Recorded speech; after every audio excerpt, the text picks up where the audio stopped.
Time changes everything. It dulls pain, reshapes memories, and teaches lessons that no book ever could.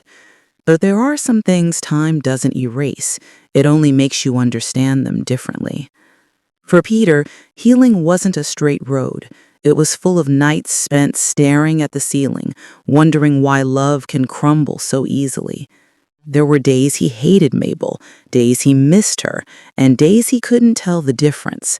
But little by little, he began to rebuild the pieces of himself that had been tied to her.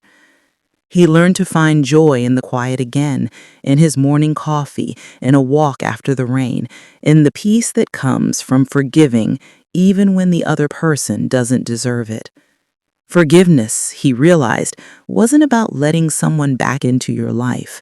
It was about letting yourself breathe again. Mabel's journey was different. Regret became her teacher. At first, she tried to run from it, burying herself in work, pretending she was fine, convincing herself she had moved on.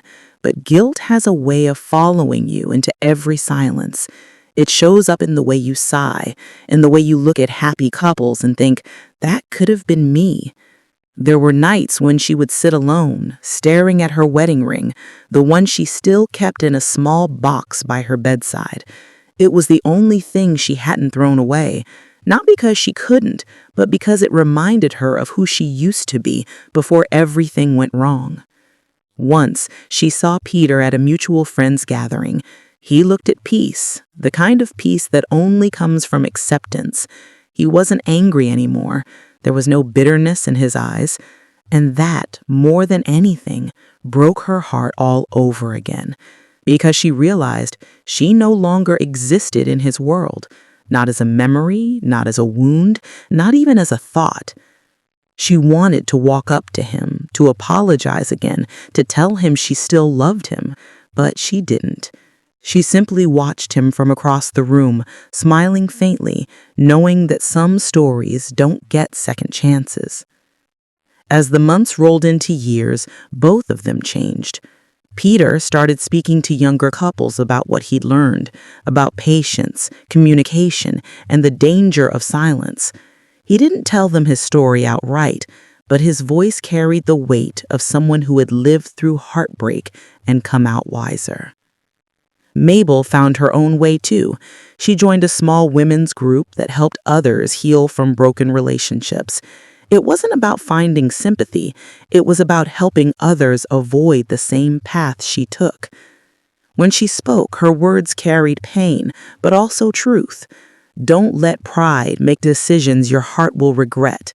And when you find someone who truly loves you, protect that love like your life depends on it, because one day it might. Sometimes she still thought about Peter, especially on quiet evenings when the house felt too empty. She'd imagine how things could have been if she had just been patient, if she had talked instead of withdrawing, if she had fought for what mattered. But if is a cruel word. It changes nothing. Peter, on his part, eventually met someone new. It wasn't fireworks or obsession. It was calm, gentle, and steady, the kind of love that doesn't demand proof, only presence. And for the first time in a long while, he felt safe again. Safe to love, safe to trust, safe to be vulnerable. When he finally married again, it was a quiet ceremony. No crowd, no noise, just peace. He didn't invite Mabel, and she didn't expect to be invited. But she heard about it, and that night she smiled through her tears. She whispered a prayer for him, not out of bitterness, but gratitude. Because sometimes loving someone means accepting that their happiness no longer includes you. Years later, long after the pain had turned into distant memory, their paths crossed one last time, by chance, at a charity event. The room was filled with laughter, music, and life.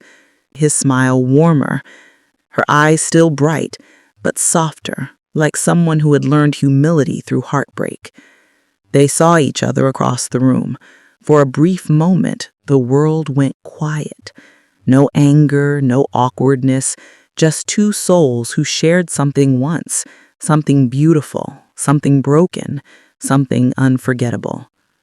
She walked up to him.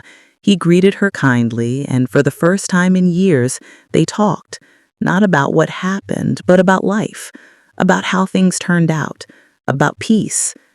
When the conversation ended, she said, "Peter, thank you."